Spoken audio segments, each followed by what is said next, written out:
course, blacks had very few opportunities and chances to get a higher education anywhere. But now you've got the new context right after the Civil War where 90% of African Americans who had been enslaved are now free. And there's an opportunity and growth in the black church. Black church was growing dramatically in the years after the Civil War. Independent black churches and denominations. And a number of Christian colleges were established, or HBCUs were established in the couple of decades after the Civil War. The vast majority of them, in fact, almost all of them, were established by Christian denominations, either independent black denominations, or the four main northern white denominations who were involved in the missionary movement. I did finally figure that out. Yes, it was 4, not 5. The Congregationalists, the Northern Presbyterians, the Northern Baptists, and the Northern Methodists. And all of those had been influenced by the foreign missionary movement, where they had been establishing colleges and schools and seminaries overseas in places like we talked about Burma and India and China. But that engagement, that missionary engagement, had led them to that idea: we need to establish this native ministry to build up the foreign missionary movement. And then when the Civil War hit, and the term they had in the 19th century is home missions, which usually meant missionary efforts to people who weren't white. Although not totally. Sometimes under home missions it was forming like new churches, helping new churches that were being established out west or something like that. But anyway, in the home missionary movement, there was an effort to work among blacks in the South, the freed people. And they just took that native ministry idea and said, we should help them form seminaries or schools for preachers and teachers. So there's this big burst of activity in the several decades after the Civil War. 13 black denominations, and then 33 established by those big 4 white denominations. All right. Things then shift in the late 19th century, and to give you some context, it's going to have implications for a lot of things. Because the question becomes, by the time you get to about at the turn of the century, 1900, the question was not just if blacks could get higher education, if they could have a chance to go off to college, although that was a very important issue. But there's another question that comes to the fore, and that is, what kind of education would you get? Because you can do higher education in a lot of different sorts of ways.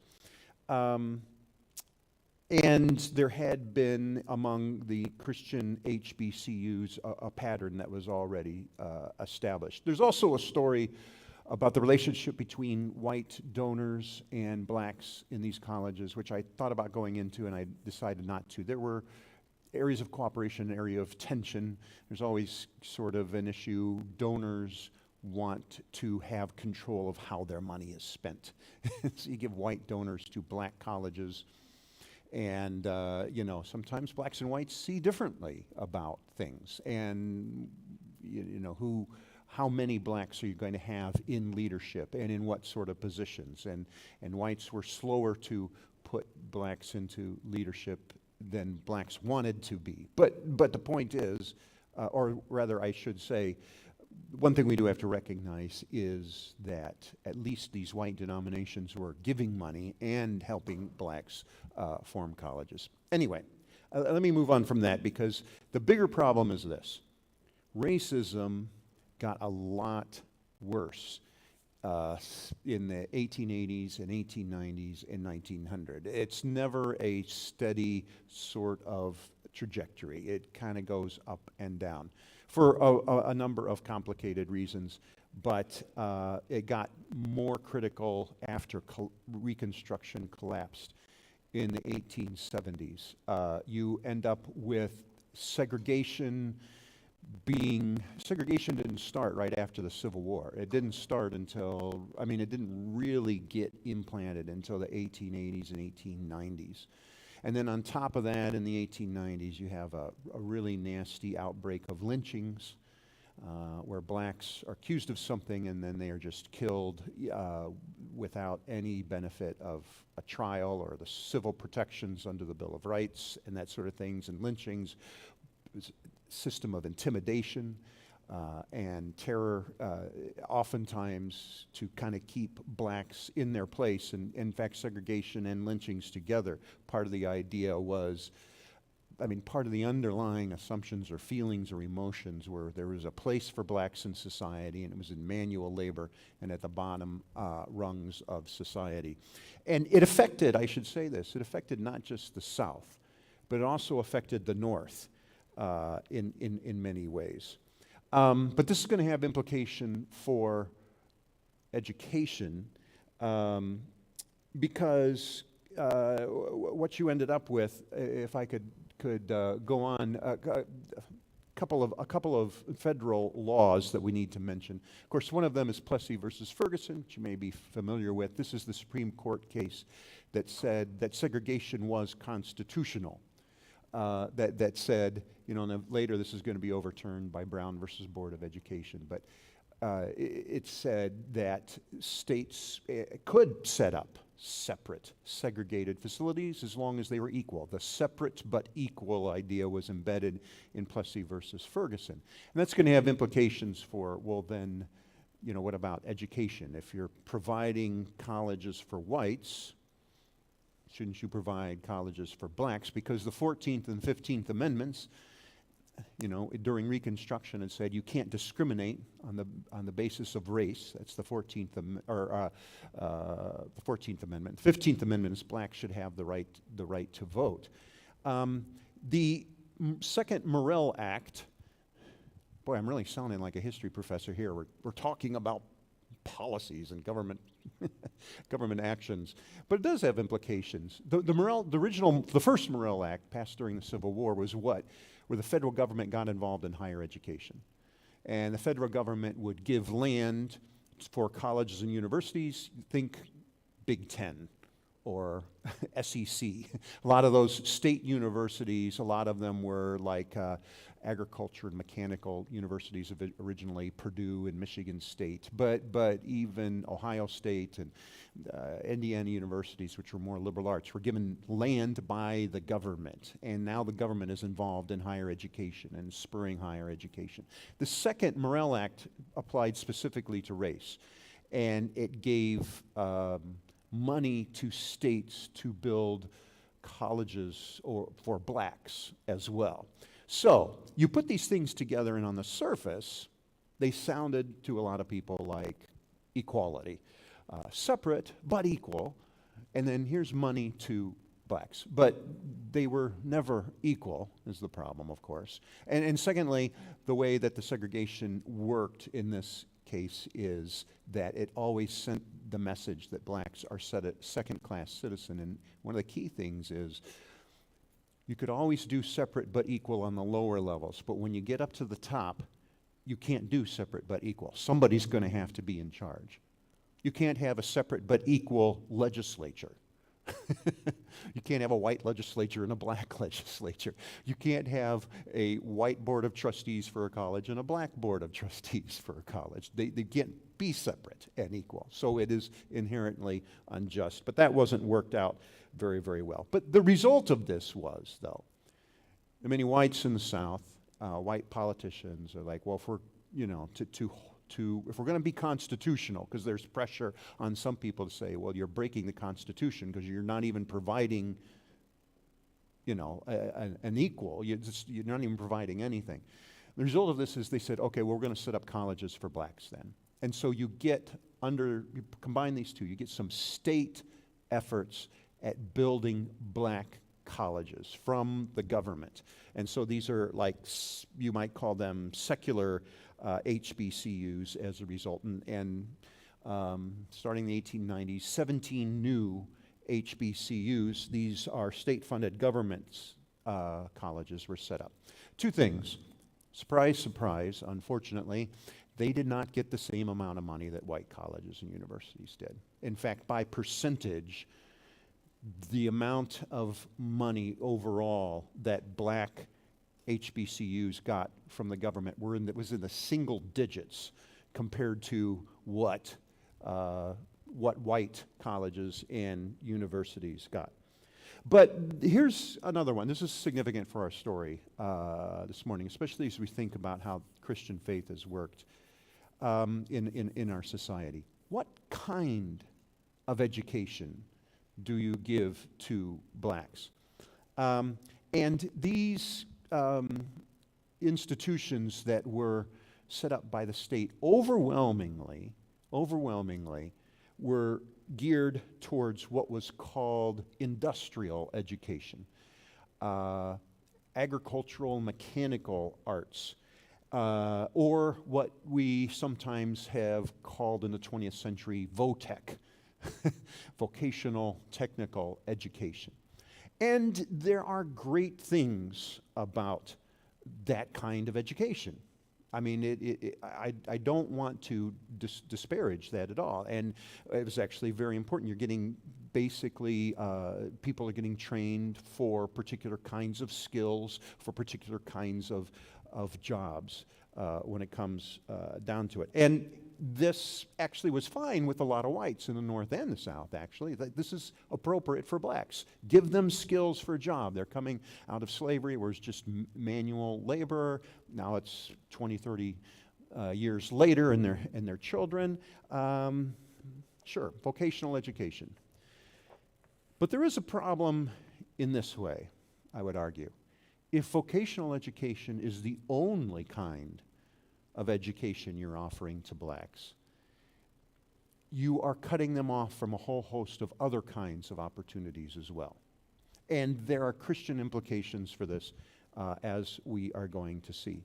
So the education issue is going to be tied to this issue of the increased racism in American society. And for the African American community then, and really this is always been an issue for the African American community. How do you respond to racism? What is the best approach to dealing with this sort of thing? And that has implications for education. And a debate breaks out around 1900 between the two probably leading black intellectuals in education at the time.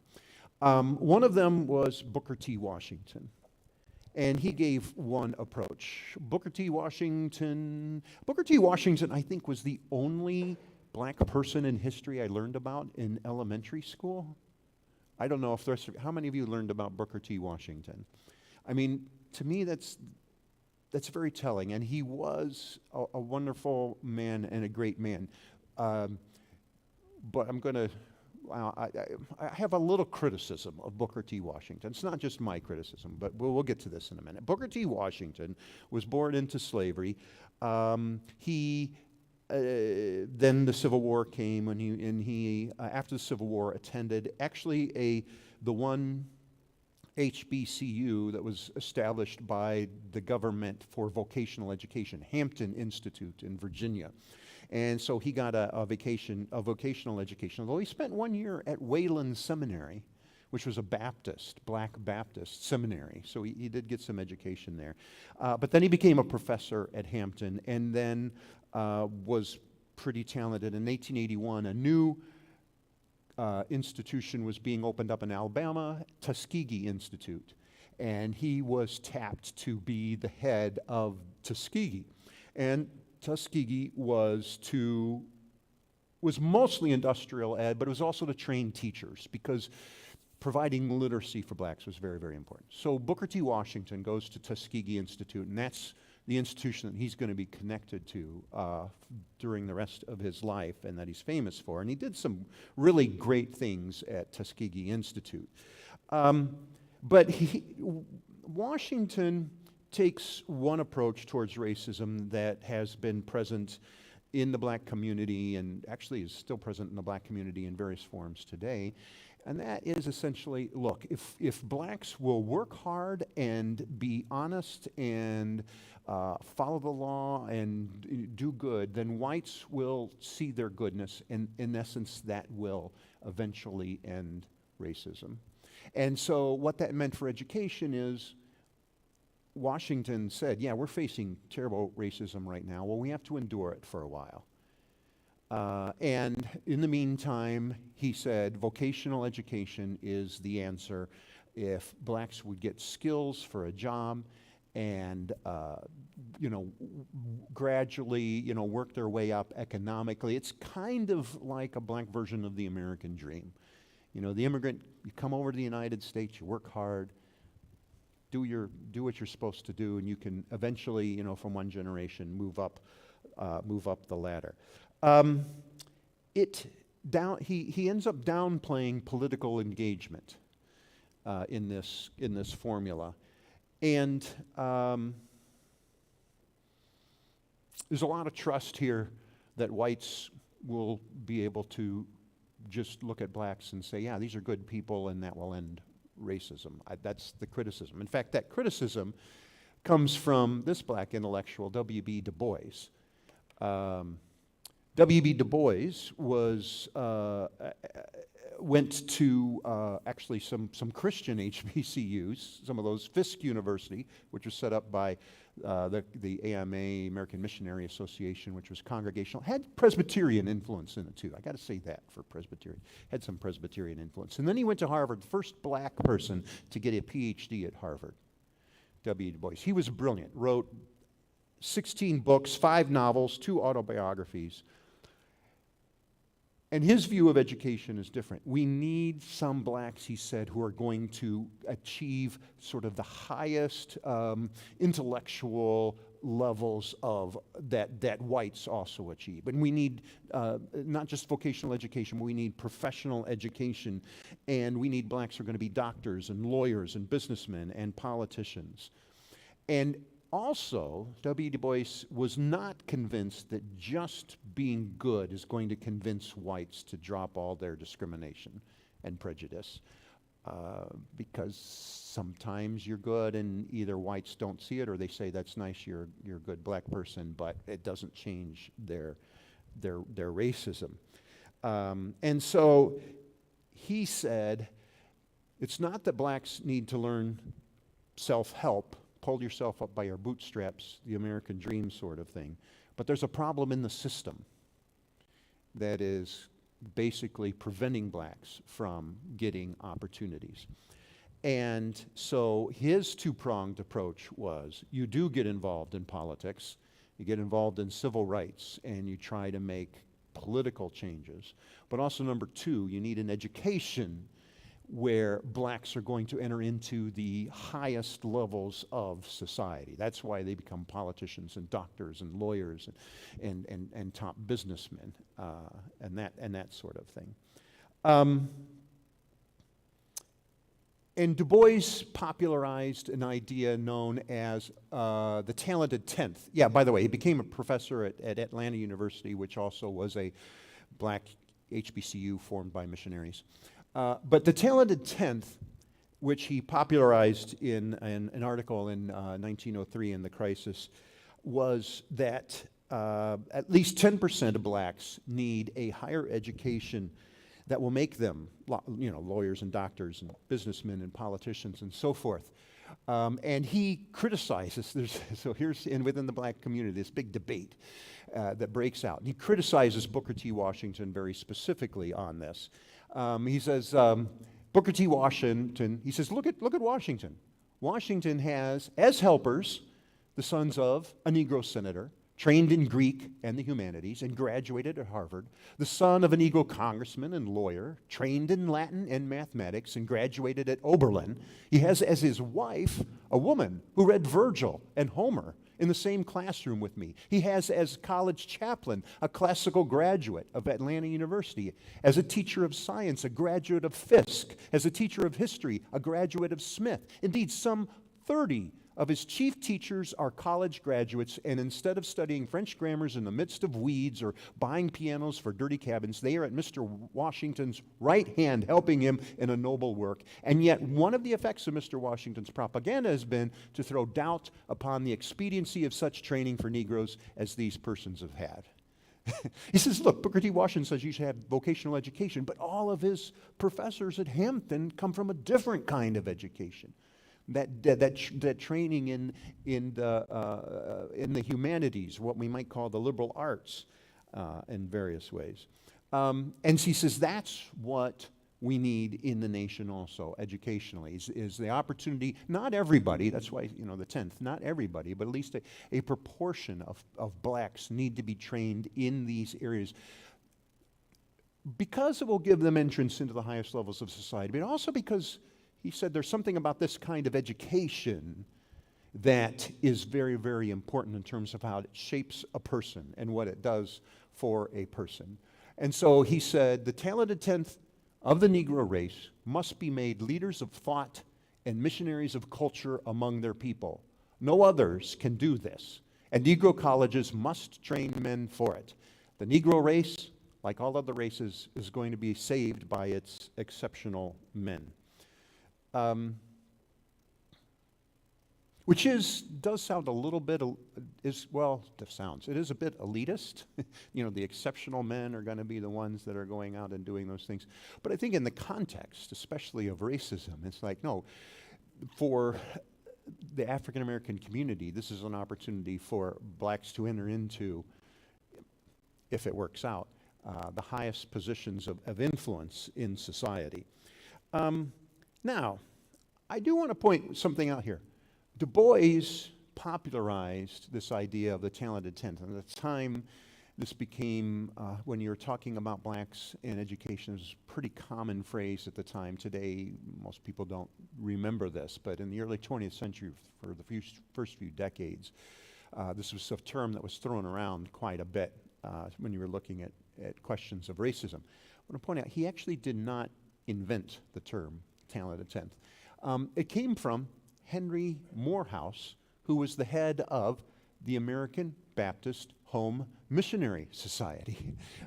Several years before this, Morehouse had given a speech about why white Baptists are supporting black colleges, black HBCUs. And he says, in the discussion concerning Negro education, we should not forget the talented 10th man. The 10th man ought to have the best opportunities for making the most of himself, for humanity, and for God. And before you have Henry Morehouse, who writes this in 1896, even though you don't use the talented 10th, you can find this idea among these missionary agencies that are building colleges for blacks.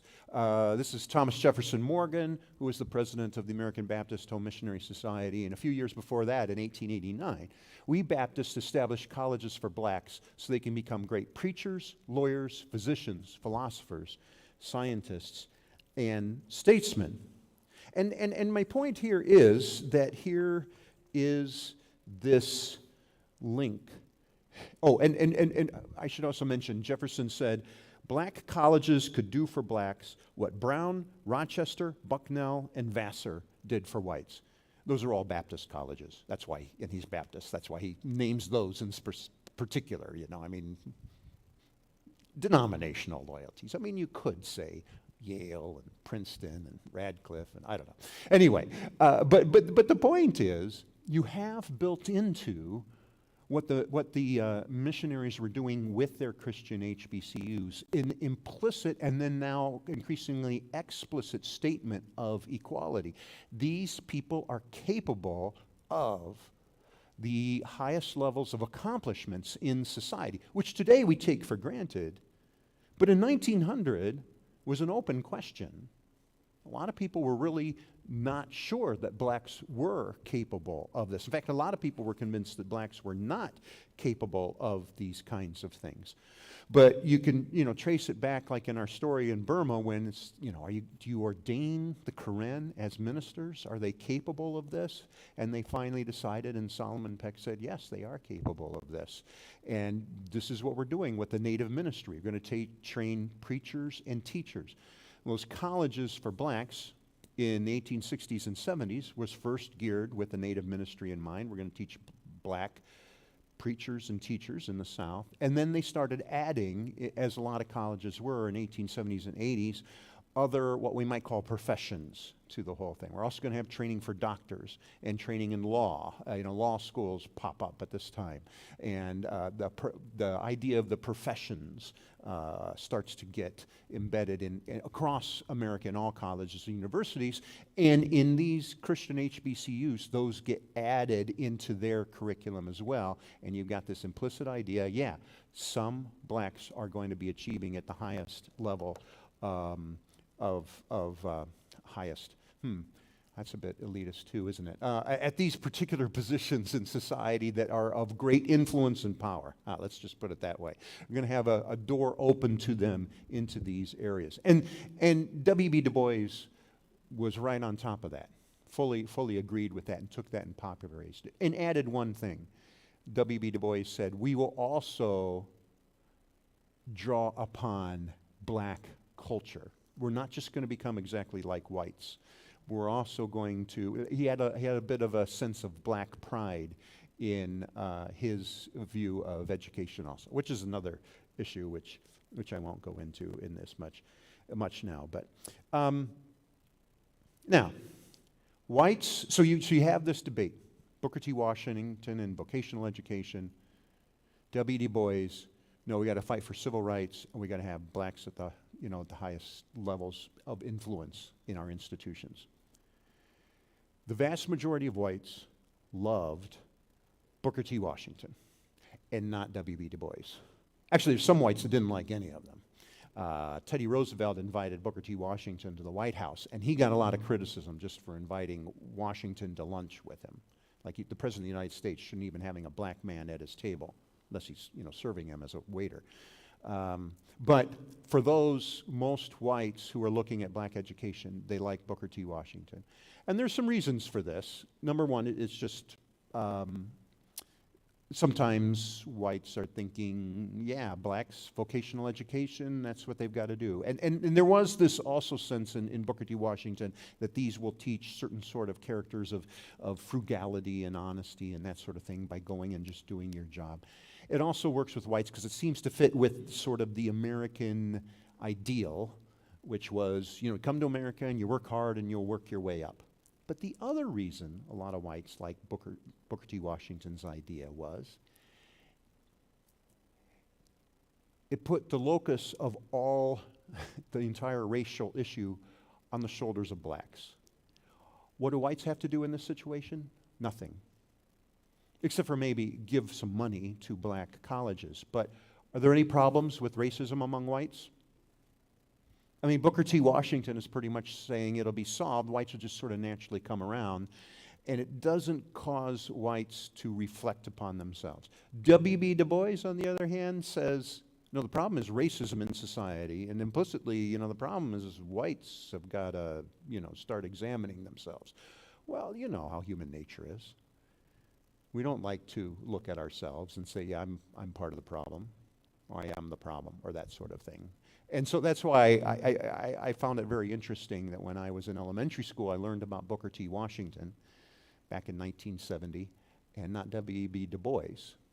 I didn't hear about W.B. Du Bois until I went off, I think, to college. And W.B. Du Bois is important. Now, which I'll get to in a minute. So, you have philanthropists who are giving money to black education. And I'm glad they're giving money to black education. Andrew Carnegie and John D. Rockefeller among them. But what they give is to vocational education. They give to Booker T. Washington and vocational education. Partly because it fits with this way of thinking that I mentioned with a lot of whites. The Tuskegee Institute got quite a bit of money. And that's, like I said, that in and of itself is fine.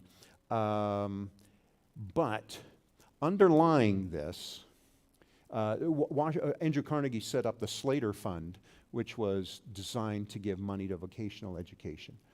But here's the thing. They do not give to Christian HBCUs that are in the talented 10th mode, that you're going to train black doctors and lawyers and businessmen. They don't give money to those. There's also an economic kind of angle here that Carnegie and Rockefeller are playing. It's like blacks, we need them like in our factories, skilled laborers in our factories. And they're thinking for the economy. This is the role that blacks will play in the economy, working class with maybe some skilled labor. But we don't need them up at the higher level of society. We've got that. And actually, Carnegie, it's complicated. I'm going to just throw one little sidelight into this. There's also the shift going in higher education overall at this time among all colleges, not all, almost all colleges and universities, where basically a lot of colleges and universities are secularizing. And part of the way that they are secularizing is this idea that what is college for? Is to train people for jobs. And Andrew Carnegie actually set up a fund for pension. Actually, I'm a part, my retirement, TIAA-CREF, if you ever have heard of TIAA-CREF. This is designed for educators. It was originally pension fund for educators, high school, but also college. He set up a fund to help provide pensions for college professors. And he said he will give this fund to colleges and universities, but they have to secularize in order to receive the funds. And originally CREF only went out, that CREF was the very specific one that Carnegie set up. And he originally said, because college should not be about those questions about religion and morals and what is the meaning of life. That doesn't matter. What we want are accountants and engineers and people who can help the economy. The manual labor or the skilled labor, blacks can do that. But then the real, professional technical jobs, that's what we need. And there's this shift of the meaning of college of should this be developing character and the big questions of life? No, college is about getting training for a job. And so that's playing into this also.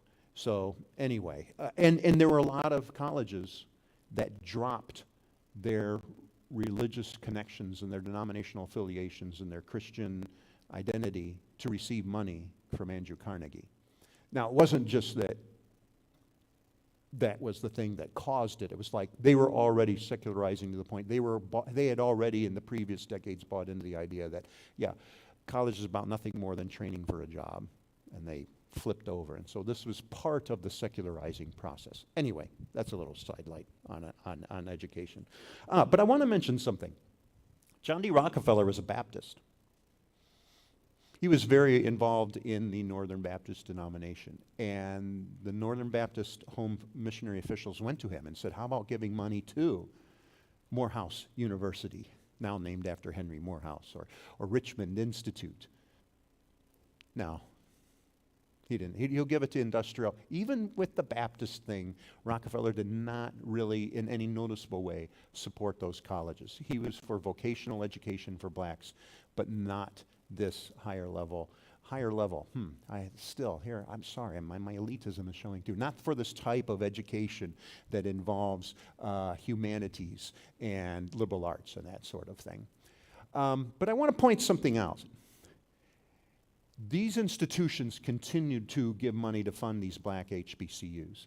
So the American Baptist Home Missionary Society gave more money to HBCUs than the Slater Fund did. That's just the Baptists. If you, and then the Presbyterians and the Congregationalists and the Methodists were also all giving money, and their amount of giving between 1879 and 1891 doubled. That's just doubled to black colleges. And then from 1891 to 1906, it quadrupled. And actually, this church was giving money to Fisk University and some of these black colleges. When I was working with my students in your archives, and we're looking back at stuff from 1900 in the missionary movement. Here's some funds that are going to black education. Now, I don't know what what the people here at Christ Presbyterian or First Presbyterian at the time thought about racial issues and blacks and so forth. That gets very, very complicated. But at least, there is this, at least, I don't know, maybe they were ahead of the game on these kinds of things. But I know this church was part of this movement to give money to black HBCUs. And I think that's important. That's good, and that's something. And I want to point out that the talented 10th did have an impact. W. Du Bois was the main person behind forming the NAACP, which occurred after a terrible, terrible riot in Springfield, Illinois, in which 4 dozen blacks were killed. And lynched. And I mean, not just random violence, but sometimes targeted and killed, and buildings burned down, and so forth. A lot of the founders of the NAACP, by the way, were whites. There were about 50 of them who were white leaders who also saw the problems of racism. But the blacks on the board, I just wanted to point out who they are. And some of them you know, because we've talked about them. Well, W.B. Du Bois. But I want you to notice their connections to black Christian HBCUs. Du Bois had gone to Fisk and then Harvard and taught at Atlanta. Ida Wells, we know about her. She had gone to Rust. By the way, got kicked out because she was arguing with the president. She was a tough one. A little bit. But also took some classes at Fisk. Mary Church Terrell went to Oberlin, which was a Christian college at the time. It was originally a revivalist evangelical college, multiracial though, but she taught at Wilberforce. Alexander Walters was the only black founder of the NAACP that didn't go to an HBCU. He didn't go to any college. He was a bishop in the AMEZ denomination, African Methodist Episcopal Zion, the black independent denomination. William Buckley went to Claflin, which was a Methodist HBCU. Francis Grimley went to Lincoln and to Howard. J. Milton Waldron went to Richmond Institute, which grew out of Lumpkins Jail, who I talked about last week, and became Virginia Union University. So here's the NAACP, which is a prime example of people coming out of the talented 10th. Later leaders of the NAACP, James Weldon Jones, who was a very deeply committed Christian, wrote this hymn, "Lift Every Voice and Sing," which is a black, oftentimes a key hymn in the black civil rights movement. He went to Clark College and Atlanta University. Walter White, also Atlanta University. Thurgood Marshall, whom you know, went to Lincoln University and then to Howard University. They also came out of black HBCUs as well. And so there's something to what W.B. Du Bois said. Where would our country be without some of these leaders? There is something really very important about this. And the most famous, and maybe the most influential, was Martin Luther King Jr., right? Martin Luther King Jr. Went to Morehouse University, and Morehouse provided an education. Again, here's the Baptists again, and here's Henry Morehouse, who coined the talented 10th. They named the college after him. Martin Luther King goes to Morehouse. He's taught by Benjamin Mays, who went to Richmond Institute, or later Virginia University, Union University, another black HBCU. And then this education enables Martin Luther King to go on to Boston University, to Crozer Theological Seminary. And I want to talk about King's education here a little bit. And I think you can see this most clearly in his letter from a Birmingham jail. The two most famous sort of expressions of King's civil rights movement are, of course, the "I Have a Dream" speech in the March on Washington. The other one is a letter from Birmingham jail. And I apologize if Michael Wallace covered this. I was not here the morning he did MLK, and I went back, and I somehow his Westminster class didn't get uploaded, so I don't know exactly what he said during his time when he was talking about MLK and Benjamin Mays and his education. So if some of this is repeat, I apologize for this. But here was the situation with the letter of Birmingham jail, if you don't know. In 1963, King was holding protests in Birmingham, which had a number of really, really bad conflicts, and he and 50 others were arrested. and thrown in jail. He was placed in solitary confinement. Right at the beginning when that protest was going on, 8 prominent religious leaders in Birmingham wrote a letter that they published in the newspaper, the Birmingham newspaper, in which they said essentially that, look, we recognize that there are problems, but we need to just talk these things out. The protests are going too far because the protests are causing violence, is what they had argued. King actually didn't have access to this, but a friend smuggled the newspaper into jail. And King read this letter to the editor from these people. And he wrote a response. And the response is known as a letter from a Birmingham jail, which is really pretty amazing because he didn't have any of his books, didn't have any of his notes. He didn't have any resources with him. And he wrote this 8,000-word essay, 7,000-word essay, which has become very, very famous. And he actually started writing on the newspaper in scraps of paper. He didn't even have paper to write on. Finally, his lawyer was able to convince the jail people to bring him a legal pad that he could write on. And he wrote out by hand this letter from a Birmingham jail. And it's become famous. I mean, it's become one of the, I could say this, in teaching history, this is like one of those documents that you have students read. And history professors all across the country now today are having students read letter from a Birmingham jail, like you read, not just the Declaration of Independence or the Gettysburg Address or, various other sort of famous documents in American history. First, a little bit about the 8 religious leaders. These are not rabid segregationists or KKK members. They were white moderates. They recognized racism was a problem, and they thought things had to change, but they thought, this is pushing too hard, too fast. We need to slow down because it's too disruptive in many ways. 2 Methodist bishops, a Jewish rabbi, 2 Episcopal priests, a Presbyterian moderator, and a Baptist pastor and a Catholic bishop, all from Birmingham, write this letter. And I want to point something out about this letter. And what I'm showing you up here actually is a college textbook. And it runs to 7,000 words, and so it's a long for college students. I mean, I think to really dig into it, it's very good. I give it to my students. Well, I'll tell you what I do with my students in my senior seminar class when we're talking about history and methodology. I have this little exercise I do with this. I give them this, which is from a college textbook, where what they've done is taken excerpts from a letter from a Birmingham jail, and I have them read the excerpts from it. And I do this to point out a couple of things. And the college textbook that you see here has sections of MLK's letter that says a couple of things. Number one, you're saying we're going too fast. He says, I'll tell you why we can't wait. We have been waiting for 340 years. How can you say that we're going too fast? We have been trying and trying and trying to get equal rights, and this is why we can't wait.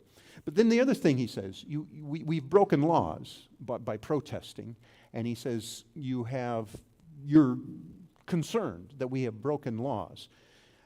He says, it's a legitimate concern, King says, and I think we really do need to obey laws. But we also, he said, have a moral responsibility to disobey unjust laws, which was the real sort of sticking part. And that gets into some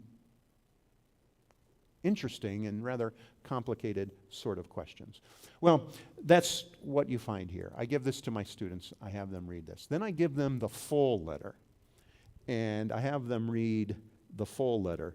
And on this passage where he says, an unjust law is no law at all, what this excerpt does is it stops right before some interesting sort of things, what I find interesting. What they don't have in the college textbook is his next sentence, which says, I would agree with St. Augustine that an unjust law is no law at all. And then he goes on, he says, to put it in the terms of St. Thomas Aquinas, an unjust law is a human law that is not rooted in eternal law and natural law. Any law that uplifts human personality is just. Any law that degrades human personality is unjust. All segregation statutes are unjust. And he's making an argument. My point is he's making an argument, and here he is very explicitly drawing from great Christian theologians, Augustine and Aquinas. And that gets cut out of the college textbook. In fact, all religious references get cut out of the college textbook. And in fact, yesterday I was, even online, I looked for Letter from a Birmingham Jail, and I saw excerpts, cut out all the religious references. And part of that is, I think they're like, well, we don't want to offend people with religion, or we want to make this available to everybody. But this is the core of where King's whole approach to what he is doing has come from. He thought very, very deeply about theological issues, philosophical issues, and legal issues about what he was doing, and what justice really, truly is. And we miss this if we, and some of these ways they edit these things, we miss this if you take the religion out of it, of how this really informed Martin Luther King Jr. In fact, you also miss a host of other things. Here are other references. Sorry, I forgot about this little quote. Okay, this is really maybe elitist of me, but I like it. Shallow understanding from people of goodwill is more frustrating than absolute misunderstanding from people of ill will. I don't know if that's true or not exactly. Maybe it's a throwaway line by King, but he's bothered by people who just take that he's dealing with leaders. You see, you have a shallow understanding of these things, even if you are a person of goodwill. We need to dig deeper into this. And in the letter from a Birmingham jail, he is making references to Socrates and Thomas Aquinas, Augustine of Hippo, two main theologians of the day, Reinhold Niebuhr and Paul Tillich, the philosopher. Martin Buber was a philosopher, Abraham Lincoln, Thomas Jefferson, Martin Luther, the old writer John Bunyan, the poet T.S. Eliot. He's doing this without any references. He's doing this just from what is in his head. Martin Luther King Jr. was a very, very bright, well-educated, thoughtful person. I mean, because it's not just that he's referencing them, but the way he's putting these ideas together make the letter from a Birmingham jail a very, very powerful piece of writing, and the whole thing is important, but it's one of the reasons why it's still being read. Edith isn't here this morning. She asked about the zeitgeist a while back. He mentioned the zeitgeist, and I just throw those things in. But here's some points that I want to make. First of all, a lot of ways that Martin Luther King Jr. is described today, and he is honored, I think, very, very rightfully so, but a lot of ways he is honored. The religious references or his religious foundation is sometimes downplayed or completely eliminated. Sometimes I've asked my students, how many of you knew that Martin Luther King Jr. was a Christian? A lot of them don't know. About half of them. So I didn't know that. Let alone a minister. And sometimes you see reverend, but for a lot of our students today, they don't know what reverend is. But for a lot of people, they just see Martin Luther King Jr. as an activist, and they're missing the deep theological and spiritual sources behind what he was doing. Okay, so that's a little bit of a sidelight. But for our purposes, I want you to think about this. What if Martin Luther King Jr., the only education available to him was a vocational education? I mean, vocational education is great, and not everybody is supposed to go to college, and vocational education is very important. But there are some people who I think are called by God, who have gifts that and Martin Luther King Jr. was definitely one of them, that they need to dig into philosophy and the history of law and the humanities. I mean, he's quoting poetry and theology. And if that wasn't available to blacks, I mean, Martin Luther King Jr. probably would have been still a great leader and a great minister and maybe involved. But you wouldn't have been able to produce Letter from a Birmingham Jail. And Letter from a Birmingham Jail is deeply grounded in biblical theology. And I think something deeply spiritual is going on here. It's more than just here's an idea. It is, he's getting people, can you think about the nature of justice and the nature and human nature? And I mean, he's tying this into very specifically. It's not all theoretical. He's tying it into personal experiences, and he's tying it into current politicians and the situation going on, and people he knows, and I mean, he's weaving all of this in together in the letter of the Birmingham Jail and saying these things matter for what we are facing right here. How do we face the question of racism? You've got to think deeply about the theology and the philosophy. And I don't know exactly how to explain. I'm not sure exactly how I think about it, but I do think there's a spiritual power in this sort of combination of things that King is bringing together here. And that is why it persists today. And it's appealing even to people who are not spiritual in some way. They recognize there's something here that is very, very important. Okay, Christian HBCUs are a very important part of that story. Not just that they're Christian colleges, but they're Christian colleges specifically designed for blacks in a time when blacks did not have opportunities of this kind. And I think it's also, this is a little bit self-serving as a history professor in humanities, I think it's also important for us to recognize that college ought to be about more than just training for a job. That's the dominant way Americans think about college today. You go to get a job. No, it should also be a place where we think about big questions of life. And it's important for the church and for Christianity that we have at least some people who are, bringing in big questions about life, and not just individualized spiritual questions, but questions about justice and questions about how society works and how do any number of things operate and function in our world today.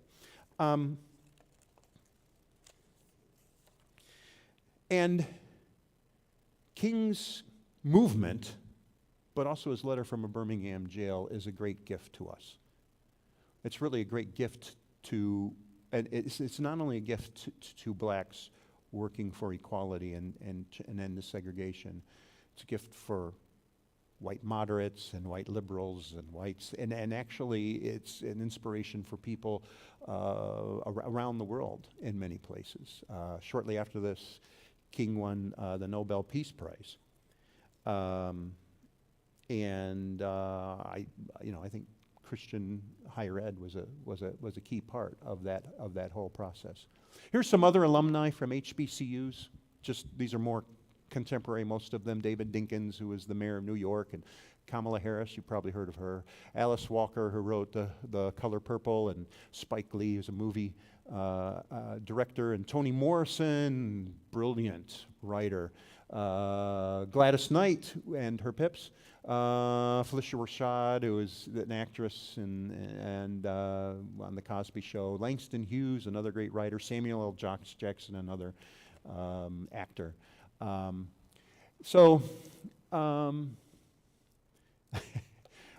other thing I was going to show you. King, before the letter from Birmingham jail, like in 1961, Morehouse asked him to teach a class at Morehouse. And he went back and taught a class on philosophy. And I forgot to put it up here. We have a copy of his sort of handwritten out syllabus, his notes to himself. And he's starting with Socrates and Plato. And then he's going on to Augustine and Aquinas. And then he goes on to other great philosophers, Kant and Hegel and Christian theology and philosophy and so forth. And then I saw a copy of his final, and I thought, ooh, I don't think I'd do real well on this final.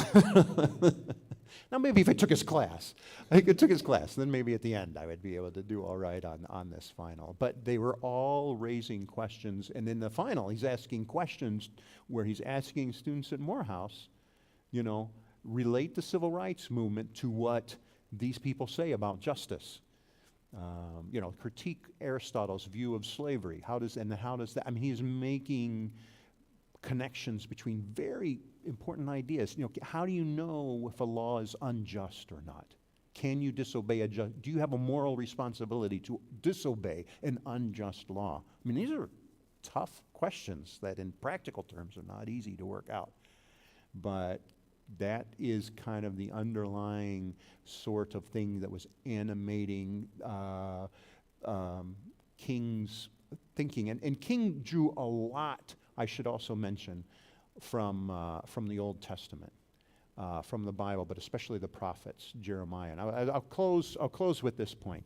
The other thing that comes out of Martin Luther King Jr., which I think we all need more of today, is the theological virtue of hope, which is different from optimism. There were a lot of optimists about race, mostly among whites, that were just like, as soon as most people see the problem of race, then they'll come around and say, oh yeah, that's and that's what will end racism. Arthur Schlesinger Jr., who was a historian and an advisor to John F. Kennedy, pretty much says, prejudice will fall with education. If we just educate people, then they won't be prejudiced anymore. Well, that was 70 years ago. I'm not sure. King, that's optimism. Things will just get better because they just naturally get better, or people are just naturally good once they see it. Okay. King raises some other sort of importance. The theological view of hope is you're going to face difficult.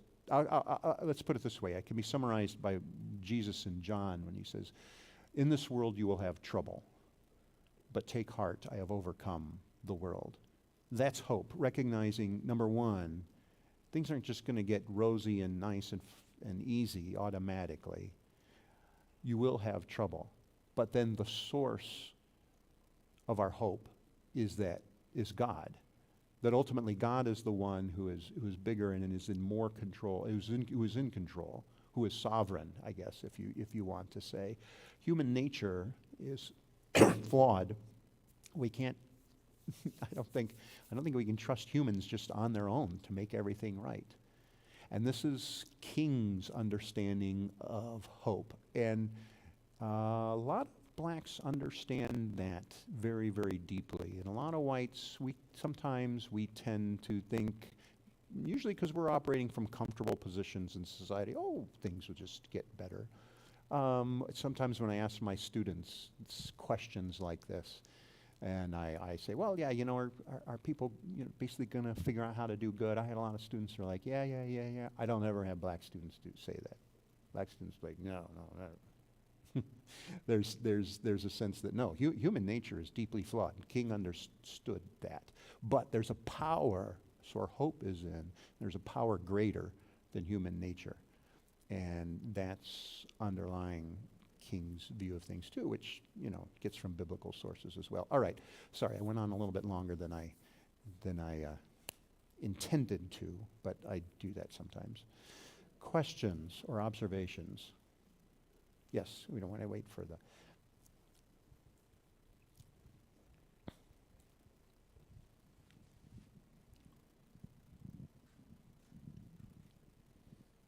Found your dichotomy of technical education versus the humanities interesting in this respect. Going back, if I remember my legal education correctly, what ultimately led to the reversal of Plessy versus Ferguson was preceded by cases in the federal courts involving Southern universities. Blacks could not get admitted to law school, get to those levels of education. That's an excellent point. Yes, thank you very much for that. And Thurgood Marshall would be very, very aware of that sort of thing. But it's a great point, right?